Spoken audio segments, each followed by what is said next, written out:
nonprofit that works with tech startups. We've been around for over 11 years. It's a catalyst for tech innovation and worked with almost 1,000 companies in that period of time. And so if you're a tech product company, startup, and you haven't connected with us, definitely go to i10stl.org and click the blue button and register with us. Or if you're a corporation that wants to learn how to navigate this ecosystem and connect with startups more effectively and connect with each other, we do that as well. So that's also, you can get more information about that at our website. And then if you weren't here last month, so we do monthly programming here at Venture Cafe. We've had an event called Second Thursday for many, many, many years. 2010 this? Is that? Like, it's been around for a while, long before Venture Cafe, and so we've been lucky to partner with them since they showed up on the scene in the fall of 2014. So on the second Thursday of every month, we do our main event here and a round table, and our mentors have office hours. So last month at this event, we launched our annual impact report, and those are available in the back if you weren't here and would like to pick one up that talks about the progress that the companies that we work with made in 2018. But it also has a couple of maps that we've become known for. Our ecosystem map, if you're trying to figure out how to navigate this community and what the resources are for tech startups. Those are all laid out here for you in a galaxy-like format. And then on the flip side of that is a pathway map that sort of puts those resources on the life of a startup and where they might be helpful to you, both our resources and our community partners and other people that we work with. So again, those are in the back, and there's more where that stat came from, so don't be shy to take the last one. We will replenish. So tonight, we're really excited to have our guest speaker here tonight. About a little over a year ago, we got a group together that included Robert to talk about smart cities, and we've had a few conversations since then, but I'm really excited to have him here this evening to talk about what the city is doing around smart cities and get us up to date, and also hopefully talk about how the innovation community can support you in that effort. So without further ado, Dr. Robert Gaskill-Clemons, the Chief Technology Officer at the City of St. Louis. The floor is yours. Thank you, and thank you to all for being here this evening. As the Chief Technology Officer for the City of St. Louis, I report directly to the mayor. But my position is 100% outward facing. So the city's entire smart city initiative falls on my plate, as well as identifying new technology to help with improved service delivery and with finding new and inventive ways to support the small business community and tech startups. So one thing I often find is that the term smart city gets bannered around quite a bit and can become quite the old fashioned. It seems like everybody's got something that's relevant to the smart city space. So I want to start off by asking a couple of questions. There is no right or wrong answer, and I'll be asking them again at the end of this presentation to see if anything I said made any sense. What is a smart city? When you think about it, what is a smart city? Anybody want to take a stab at answering that? A livable community. A livable community? Yes? No stupid people, they've all been kicked out. Mass exodus of stupidity, okay. IoT. Pardon? IoT. IoT? Technology-driven, adaptive, and self-learning, self-growing in terms of the growth and the problem solving. Okay. Intelligent infrastructure. Okay, boil it down to intelligent infrastructure.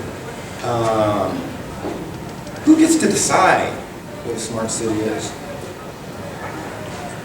Who decides that? Interconnected. Pardon? Interconnected. Interconnected? But who actually gets to decide what a smart city is? The mayor. The mayor? Anybody else? We. Pardon? We, the citizens of St. Louis. The citizens of St. Louis, definitely. So, a couple things I heard there. One, there's a general impression that a Smart City initiative has a major technology focus. That's one thing I heard.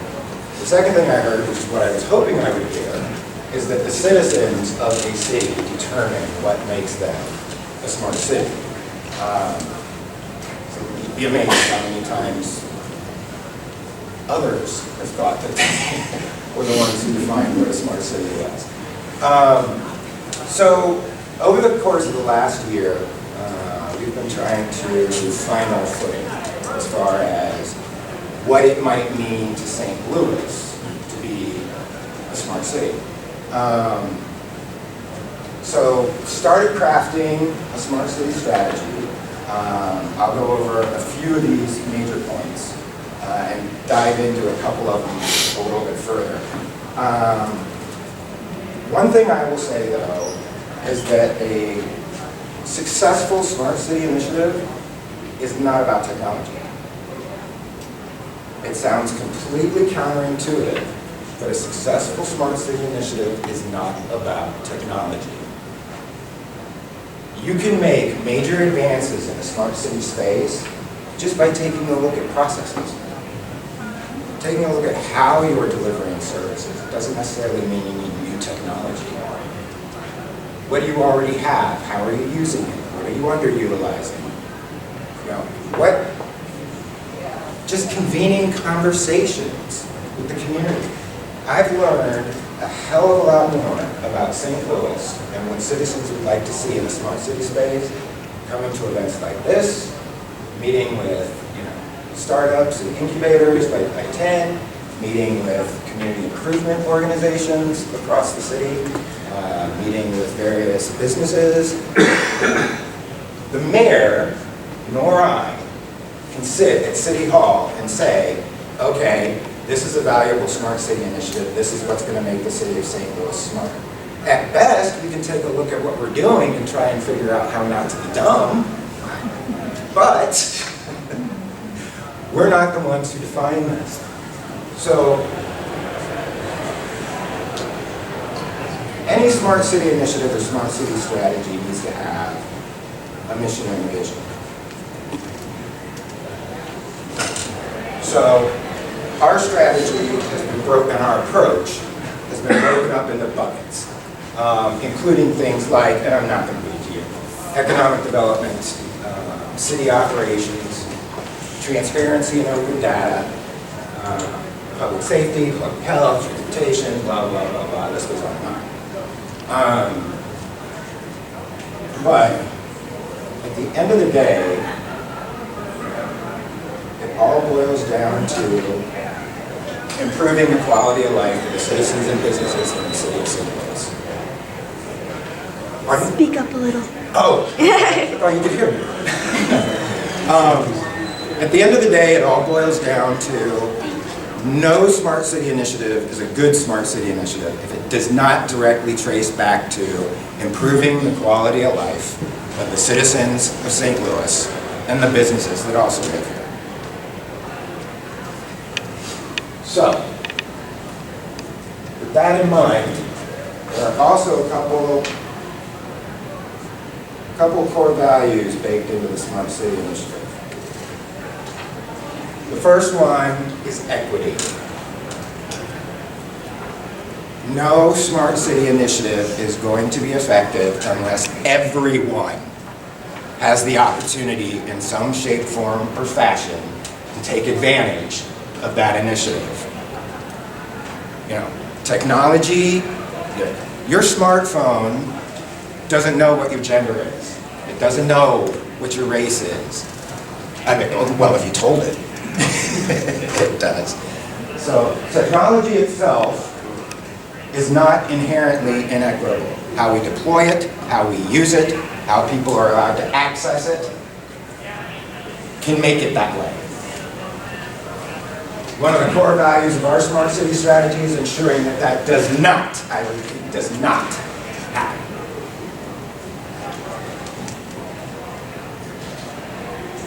All right, so. Oh, come on.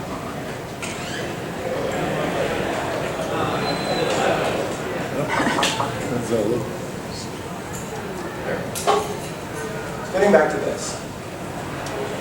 So,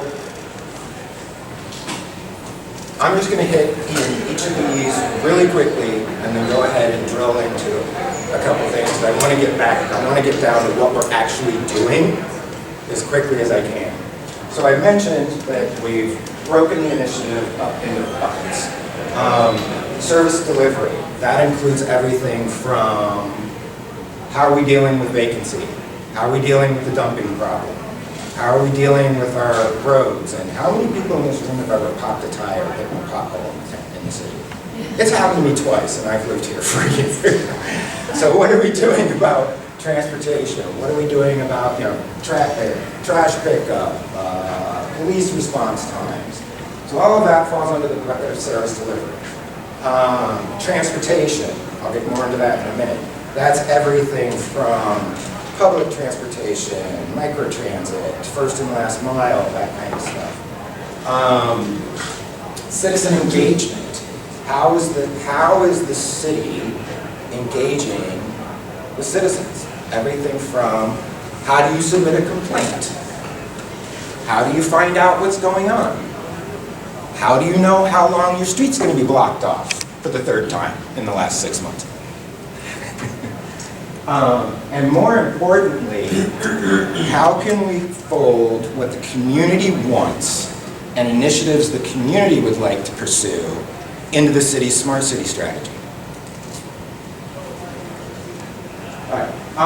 Infrastructure. When I say infrastructure, that's exactly what I mean. We're talking about how much they are drilling these things.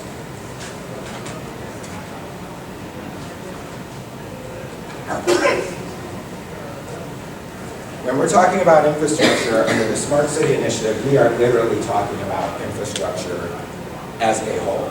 So it's everything from gas, water, fiber, sewer, streets, public transportation, all of it falls under the infrastructure bucket. Wireless, the replacement, well not the replacement, moving toward from 4G to 5G, wireless service. All of that falls underneath the banner of infrastructure.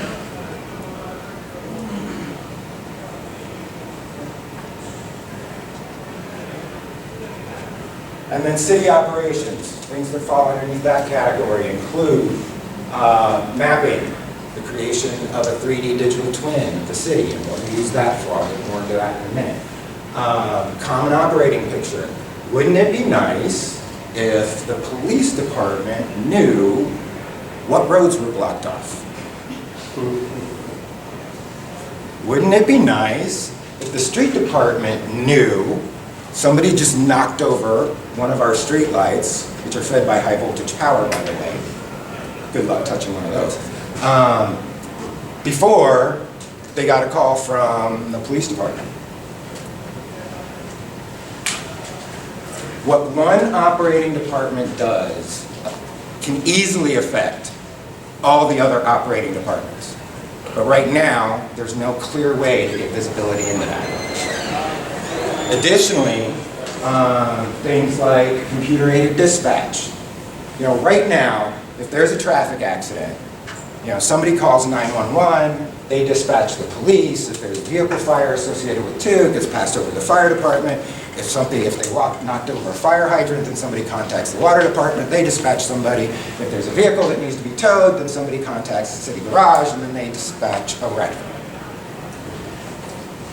Wouldn't it be nice if from using one system, from one dispatch center, based on the nature of an event, whether it's a traffic accident or a flood, all the operating departments could start responding to an event as a city instead of each individual department.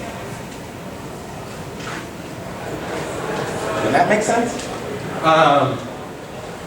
Workforce mobility, data-driven decision-making, all fall under what are we doing in the the world of service delivery. So, I'm going to get back to infrastructure for a minute. And at this point, I'm just going to start rolling into what are we doing and what have we done over the last year. So when it comes to infrastructure, a significant portion of St. Louis's infrastructure dates back to the late 1800s. I was shocked. I mean, bottom line, even if a smart city initiative was technology driven, which it's not, we do not have the infrastructure in place to be able to smartly deploy any kind of smart city technology. So there are portions of the city where, power is lacking to our streetlights. Counterintuitive, the reason power is lacking is because it's all high voltage and it's only on from dusk till dawn. Good luck deploying an IoT device on that streetlight pole. So what we've done is we've formed what's called the Equitable Infrastructure Growth Program. Because what we also wanted to make sure of is, okay, if we're going to start to take a consolidated approach to provide a framework for infrastructure growth and modernization of the city, we want to make sure we're modernizing infrastructure everywhere.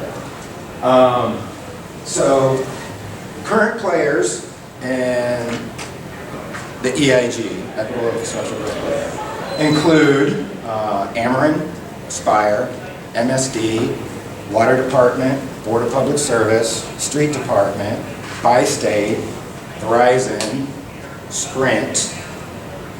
We've got a whole host of technology partners and other community organizations. For instance, T-Rex is a member of the EIG as well. So basically, anybody who's anybody in the city of St. Louis that deploys infrastructure that falls into any of those categories is actively participating on the EIG.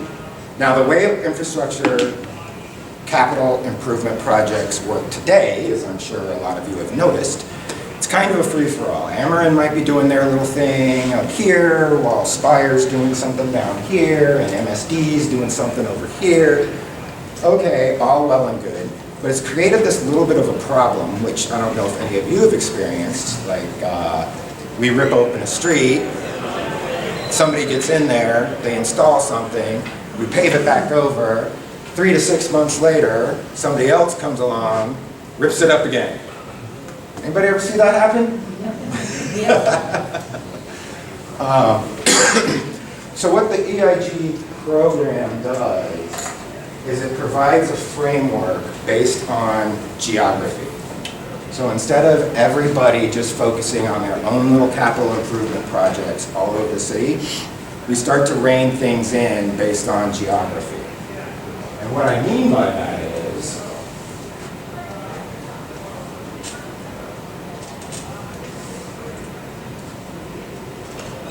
what we're doing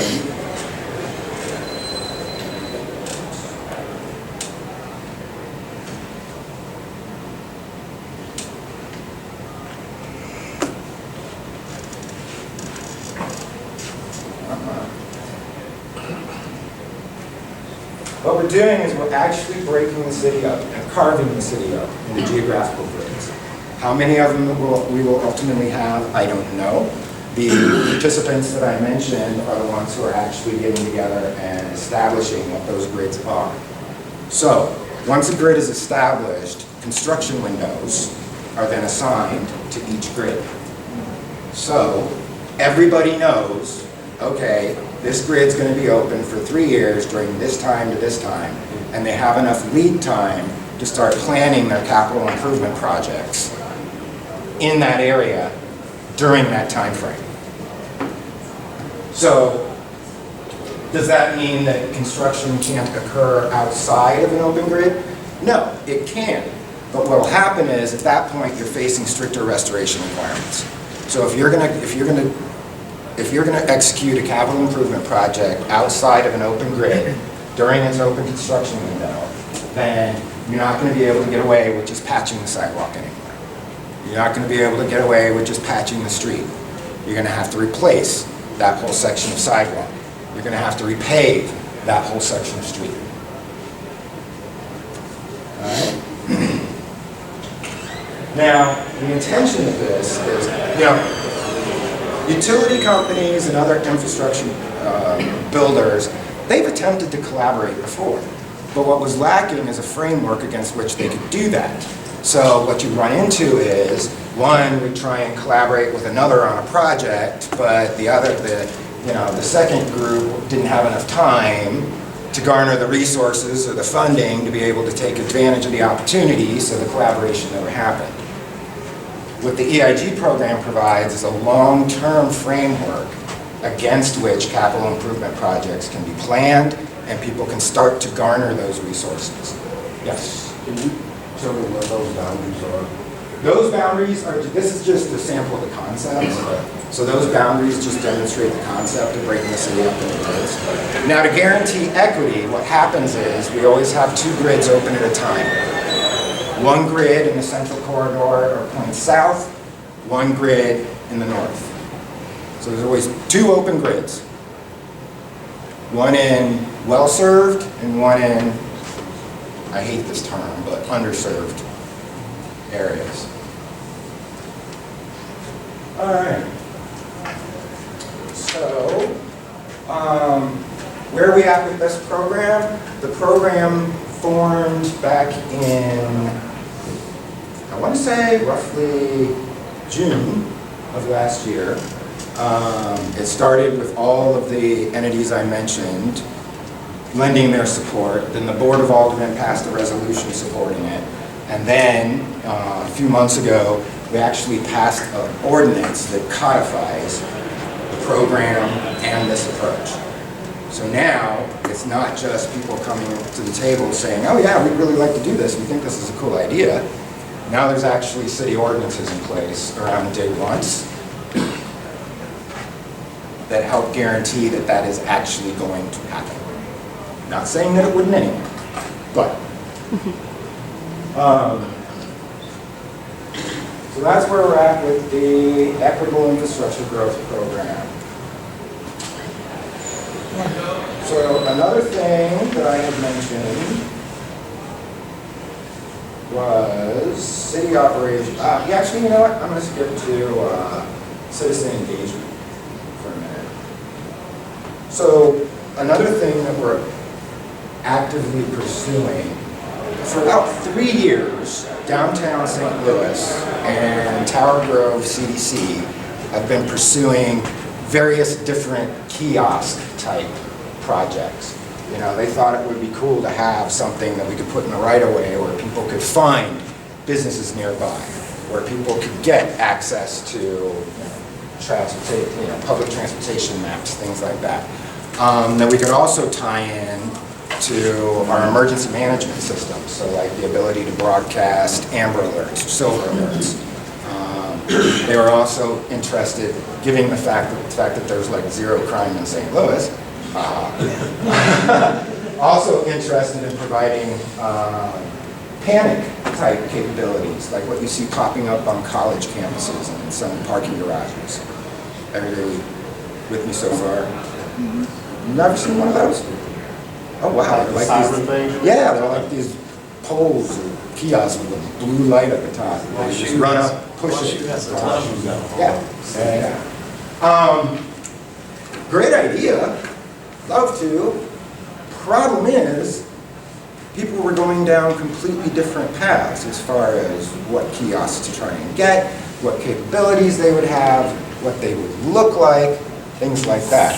So, they reached out to me and were like, okay, great idea, community-led initiative, because who determines what's a smart city? Community. Come on, work with me here. Come on. All right. However, if we're going to do this, it needs to be done in a sane way, and we need to make sure that everybody, visitors to the city, people in the city, businesses, that everybody has the same experience when using these kiosks. So we can't have one type downtown, one type in Tower Grove. No, we as a city need to select if we're gonna go down this path, need to select what these things are gonna look like and what they're gonna do. So back in October, we released the request for proposals to find a kiosk provider. We put them through their paces. We even made them bring one of their kiosks to St. Louis Development Corporation, right near City Hall, and put one of those up there, and we made it open to the general public. Come on, people, come in, play with it, try and break it, tell us what you think of it. So what we've ended up with is, I hope this plays and you can hear it. In the digital age. Correct.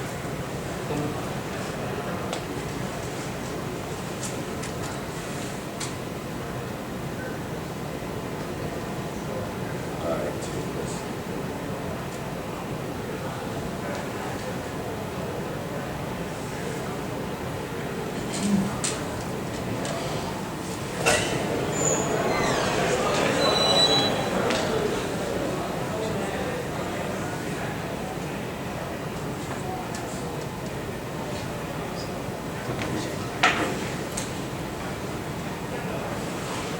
Let's try this again.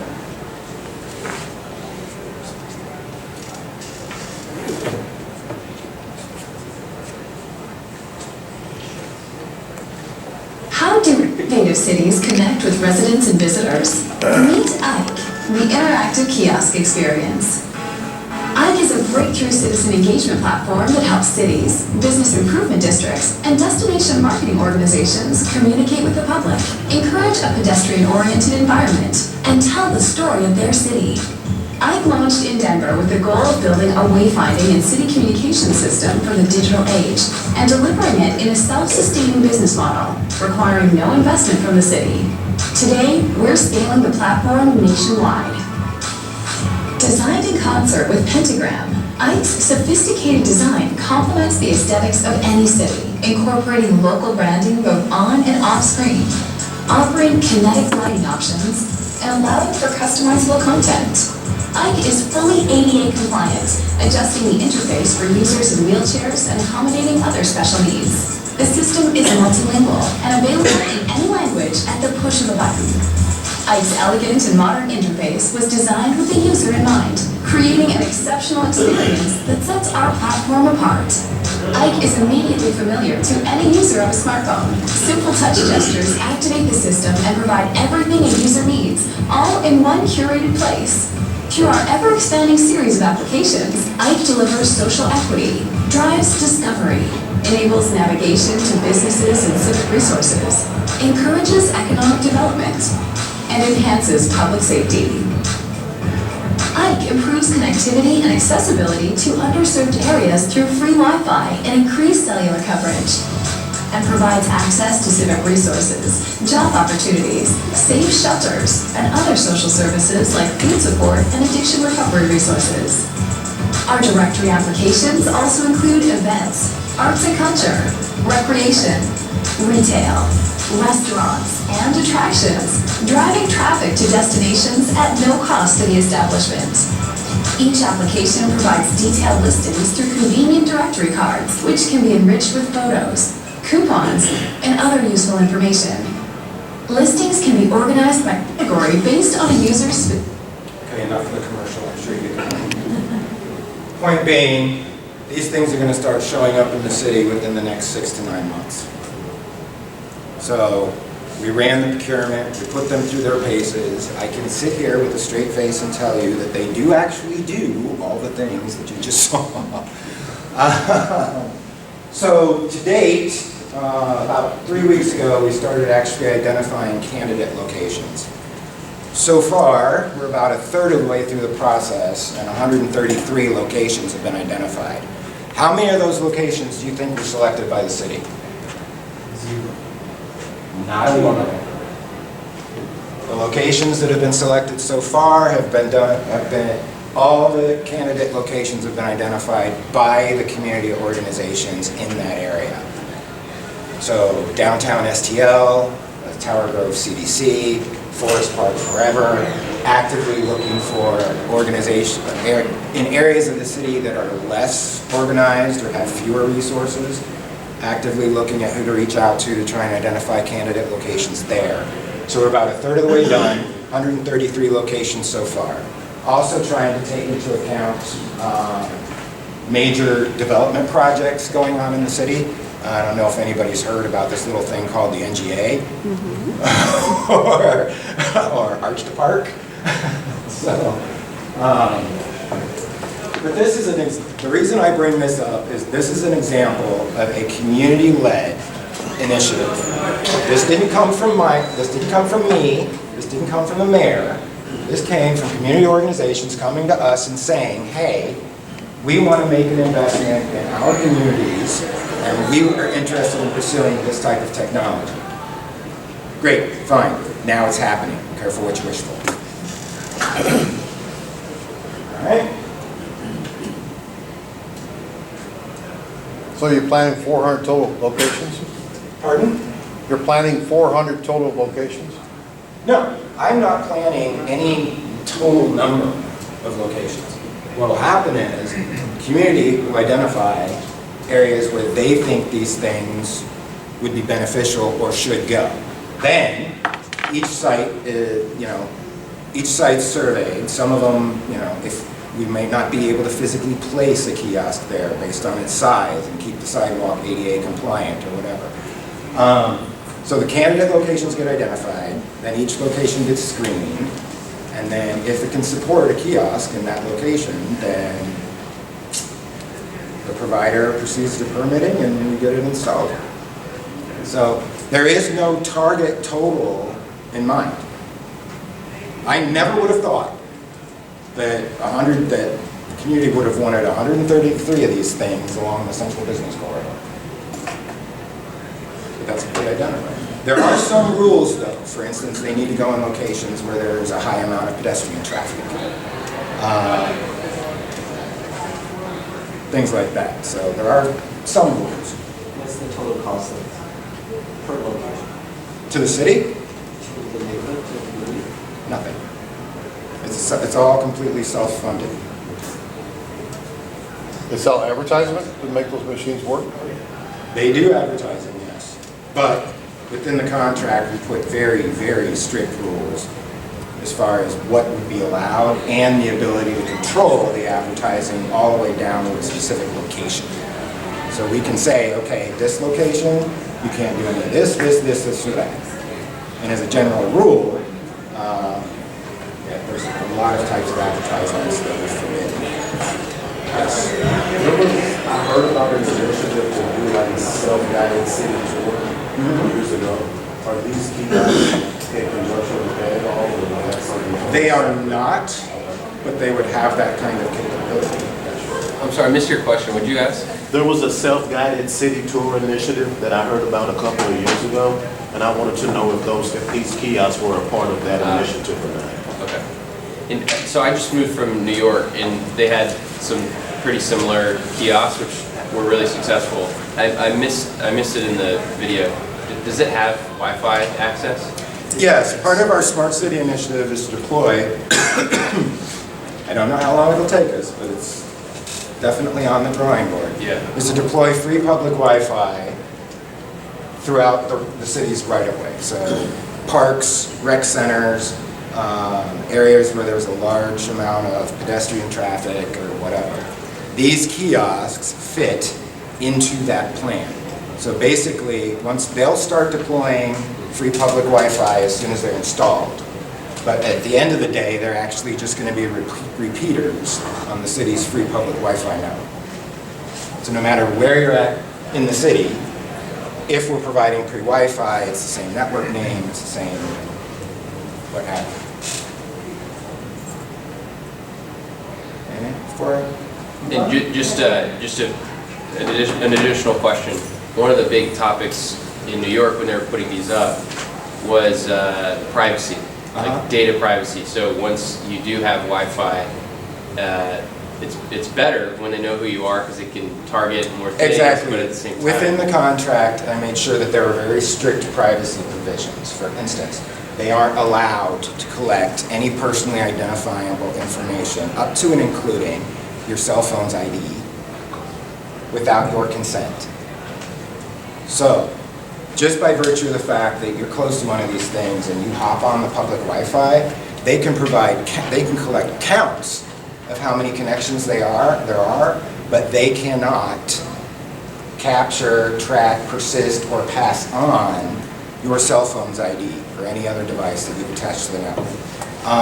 If you, like, for instance, one of the features it has is if you look for directions, you can put your cell phone number in and it will text you those directions to your phone. They've been told specifically they cannot keep that information or use it for anything other than the intention that you had when you provided it. So if you put your cell phone number in there, they can't collect that, sell it, what have you. If they do, they're in violation of their contract, and that would be a very expensive mistake for them. So you're a pedestrian, how close do you have to be to these kiosks where you can connect? That depends. If there's a fiber connection available, it's like 500 feet. They're also equipped with 4G, so if there's no fiber available, then you're lucky to get about 200 feet, 50 feet from the kiosk. So 2 o'clock in the afternoon, Central West End, there's one person, he shot the girl in her white Volkswagen for her $1,000 cell phone. Are we creating a crime zone for them to go steal cell phones from people that are sitting there looking at their cell phone to connect? I wouldn't think so any more than any other location where you can get free public Wi-Fi. But you might be in a restaurant where it'd be less versus being on the street, you know what I'm saying? What I can say is in the other markets in which these kiosks have been deployed, there has not been an uptick in crime. Are you thinking of putting crime cameras with the blue and red lights flashing to paint that area so that it protects the citizens who are walking by to using those kiosks? The kiosks are well lit. Can you put crime cameras on a kiosk? There are cameras in the kiosks. So it'll be in the Mastro data center that monitors the crime activity, the real-time crime? The real-time crime center? Yes, sir. There is that capability. We've yet to determine. Would you consider to do that? Huh? Consider to do that? We are considering that. You're good. That's what I'm asking for you to do. So you mentioned that there's going to be fiber in, there's a plan for laying fiber in the city's rights of way. And obviously, you got to have the capacity to handle whatever volume is, otherwise, connection is not worthwhile. What kind of planning effort is going on there? I know you mentioned, EIG. Where are we in that process? The city is not building, nor are we in the game of building fiber networks. What we're doing is making it easier for fiber network builders to operate within the city. And we're doing that in a couple different ways. One, we're looking at innovative ways to deal with some of the barriers of entry that new fiber network builders have had, particularly around things like the split fee. Figuring out, just providing a framework where, if a fiber network builder wants to partner with Ameren or Spire or MSD on a capital improvement project, the ability to share those costs. So what I will say though is that the city is actively looking into partnerships where, we give somebody a credit against the fee, right-of-way access fees that they will have in exchange for conduit and dark fiber, which we can then use to light up parks, rec centers, and museums. Just a follow-up. So it's one thing to accommodate the interests of these different entities, and obviously, you have to fight to their economic interests. But does the city have a strategy to make sure that we're going to be a wired community over time? Yes, we do. I'm not going to share what it is yet because there's still several agreements we have to continue. piggyback on the 5G, do we have a 5G plan? We have a 5G deployment plan. We've already created ordinances around the deployment of 5G. We've already created what our policy is going to be as far as the carriers and the deployment of small wireless facilities. We've also created new streetlight specs because our current poles cannot support the small wireless facilities that have to be deployed. Those concrete poles with like a ½ inch grounded on them, yeah, you're not hanging them off those. So we've actually come up with new streetlights, pole specs that support technology deployments up to and including small wireless facilities. So, you know, they've got pre-established mounting positions for sensors, cameras, small wireless facilities, without being bloody ugly. Is there anything that made Kansas City, if I understand correctly, Kansas City has fiber, and St. Louis doesn't? Google Fiber. Kansas City has Google Fiber, St. Louis doesn't. Is there anything that made Kansas City more attractive or more lenient towards that kind of project than St. Louis? What makes Kansas City more attractive to infrastructure builders is the fact that in the Kansas City area, within that county, they don't have 90 some odd separate municipalities that they have to make some sort of arrangement with in order to deploy in a region. It doesn't make sense to deploy at scale just within the St. Louis city limits. You need to be able to deploy throughout the region. The political environment is just nasty, so getting a large infrastructure builder, well, frankly, that's why Google Fiber said hell no. I was involved in that at the time. Kansas City had a very concerted, cooperative effort with a lot of money behind it, and we had a bunch of people trying to cut up the turkey before we even had a baby turkey. Yes. Adult turkey. Yes. Is there Wi-Fi on the? Bi-State is looking into ways that they can provide public Wi-Fi along their transit networks. I speak with Bi-State frequently on a lot of different issues, ways that we can combine their interest in free public Wi-Fi along the transportation network with our interest in free public Wi-Fi in, you know, municipal areas. So yeah, we are having a conversation. Any other questions on anything or purposes? I'm sorry. I don't mean, you may be ready to cover this part. If so, I can wait. Public safety under the smart city initiative. Yes. The position statement is the principal's guidance. Oh, that's a good question. That's everybody's mind. Public safety is Yes. Public safety is a big concern of everyone. But what I will say is, when you're thinking about public safety, you need to do it in a very broad context, because public safety isn't just things that people would typically attribute to public safety, like cameras or things like that, aren't the only way to make a dent in public safety. You know, supporting community-led initiatives, smart things we're doing in the smart city space around economic development. It's all intertwined, it's all one big spider web.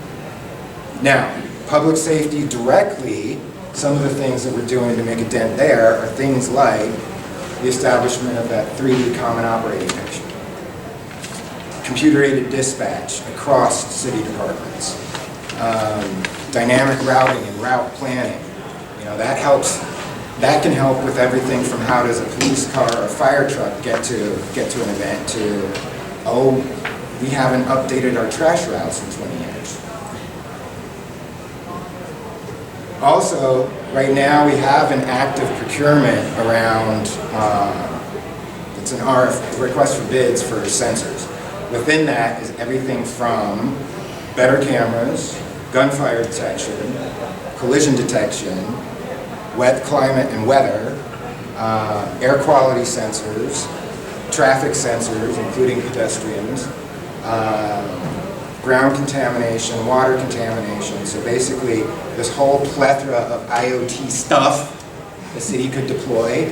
Some departments are deploying this, some departments are deploying that. So it's just basically creating a standard across the city to say, okay, if you're going to deploy an IoT device to do this kind of thing, this is what you're going to get. All of which has the potential to move the needle when it comes to public safety. But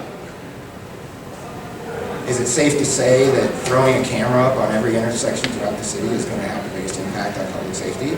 No, you can't say that.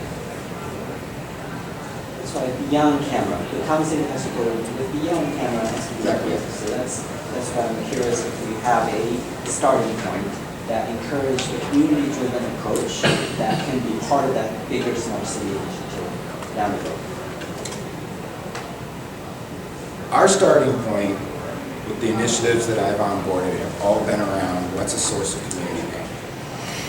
So like the kiosk initiative, that was the first attempt at doing something that hadn't been done before, and that was engaging the community in everything from what the things need to do to selection, things like that.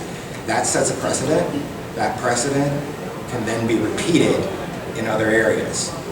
So the strategy is get something tangible, figure out how to engage the community, get the community involved, and then repeat that on other initiatives and other larger scale type of smart city initiatives. Is this making sense?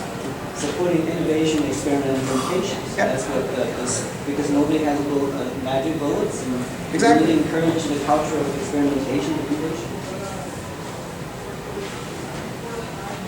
Yeah. The question is, how does the city support, encourage those things?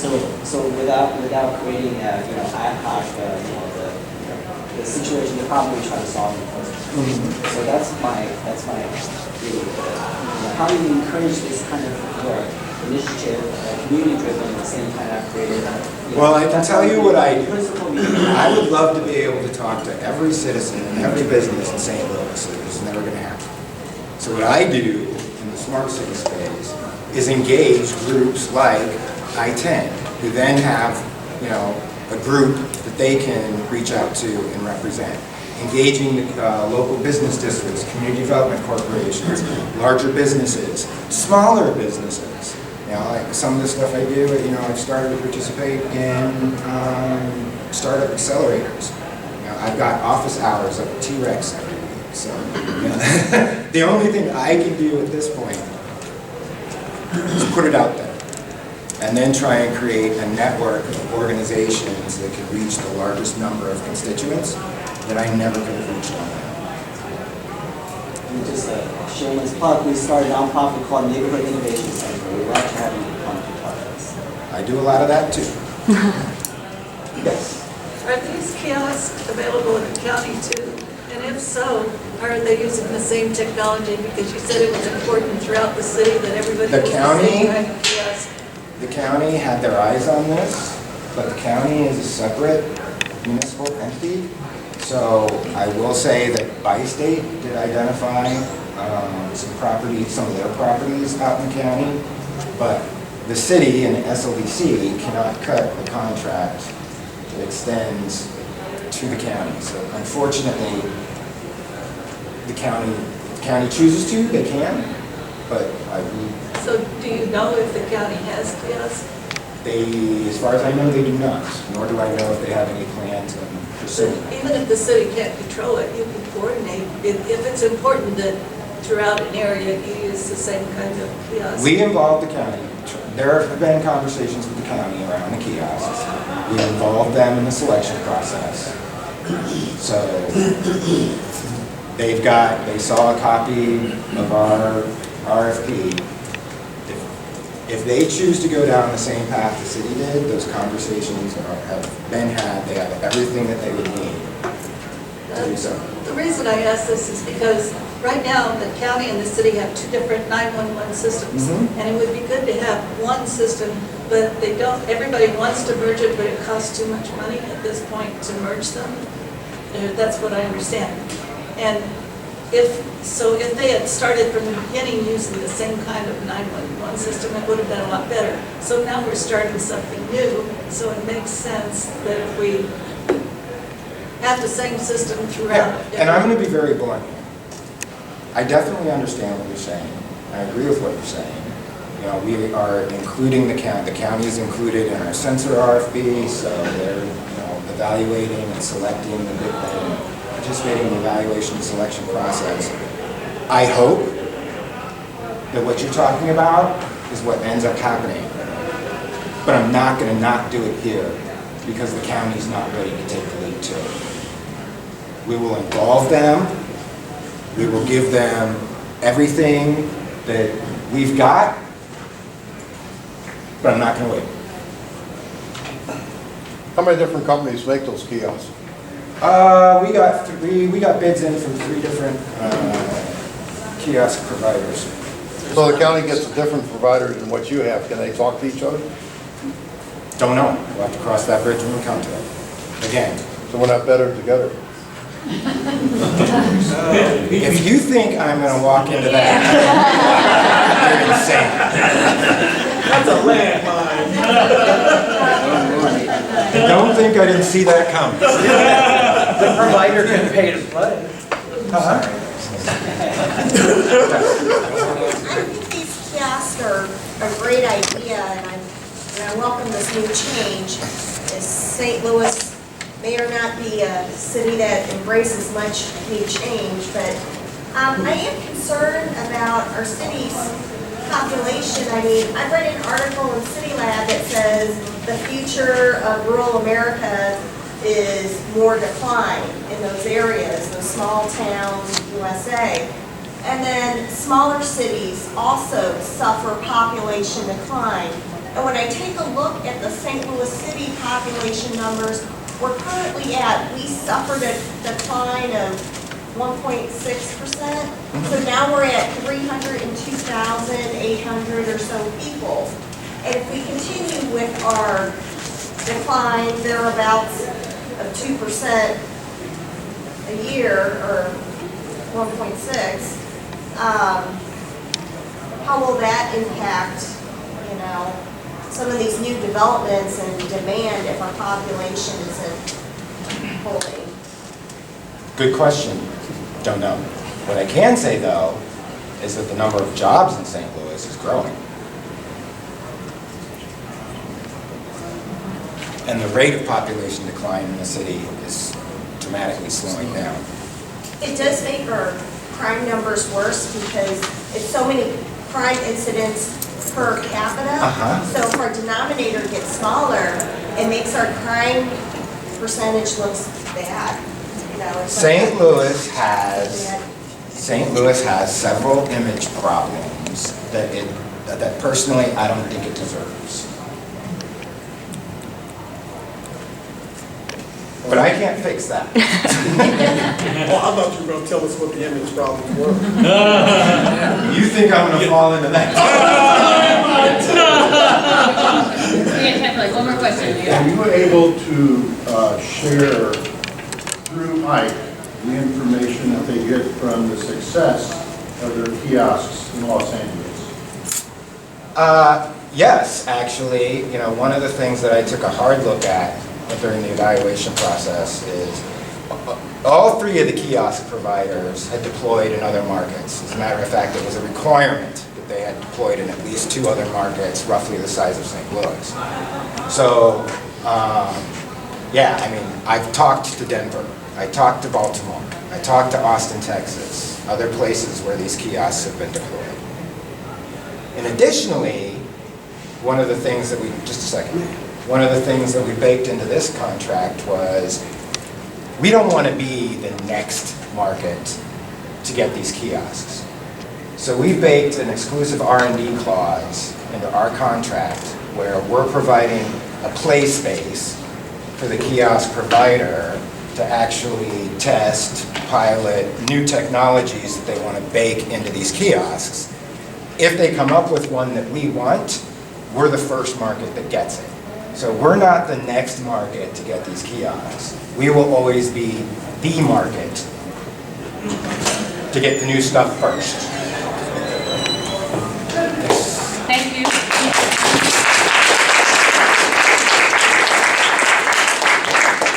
Thank you, Robert, for this evening and sharing information about the city's initiatives and taking on a very big challenge that's really important to St. Louis. Thank you for joining us. As you probably know, we run on really tight schedules here, so there's another group coming in at 6:30, so I just ask that we all head out the door and we can talk more outside of the room with each other, or maybe if you have questions for Robert. But thank you on behalf of Robert and I-10 for joining us this evening.